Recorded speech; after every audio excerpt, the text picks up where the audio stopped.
Hello, classmates. I'm here to talk to you about my unit of study. In my unit, I'm an English teacher. I teach sophomore English, and one of the major things that I have to teach my students in their sophomore year is how to properly use evidence to support claims and how to properly cite that evidence to support their claims. Now, that's like second nature for all of us at this point.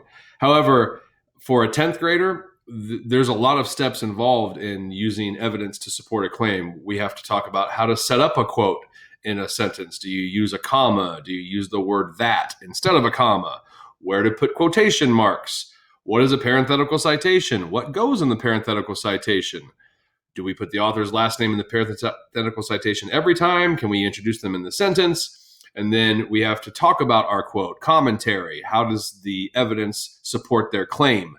And there's a lot of steps here, actually, if you think about it, and I have to go through those and scaffold that for my students. So there's a lot of little writing segments that go along in this unit. So how do the tasks yield appropriate evidence of the identified understandings? And like I said, that this unit involves students to produce small segments of writing. I have them write. First, I just have them find a quote. And then I have them, okay, now put quotation marks around it. Okay, now here's how we set up the quote. Set up the quote for me. Submit that. Okay, now here's a parenthetical citation. Cite your source. Submit that. I have them submit small segments of writing along the way.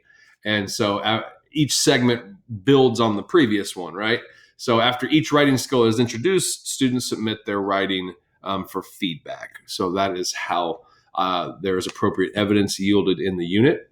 How do the tasks involve a complex, real-world, authentic application of the identified skill and understandings? The prompt that I use for this, it asks the students to make an argument. And it's a skill that's very necessary in many aspects of life, even on a day-to-day basis. However minor these arguments may be, we're making arguments all the time.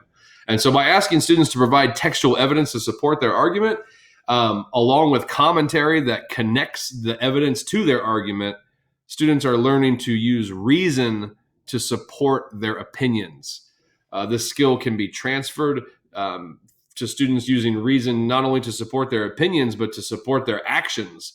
In today's age and society, I'm not sure there's a better language arts skill to focus on than finding evidence to support opinions, to support your actions, and using reason to support why you think the way you think, why you do what you do.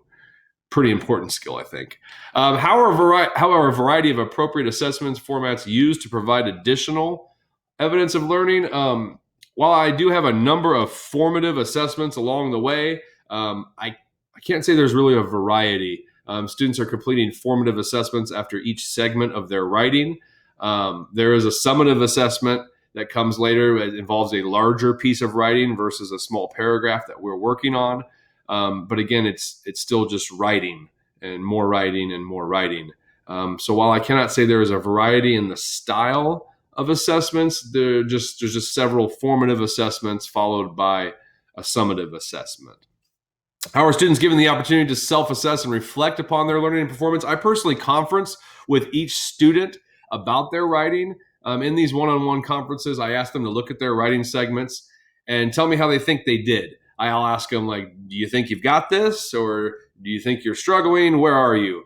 And I obviously already know the answer because I've looked at their writing, but I allow them to come to that conclusion on their own versus me saying, this is what you did wrong. Look, I ask them to tell me, hey, how do you feel about this? Can you identify where your strengths are? Where are your weaknesses? Let's talk about it. And then I think that comes across better for my students. So thanks for listening to me one last time. Good class. See you later.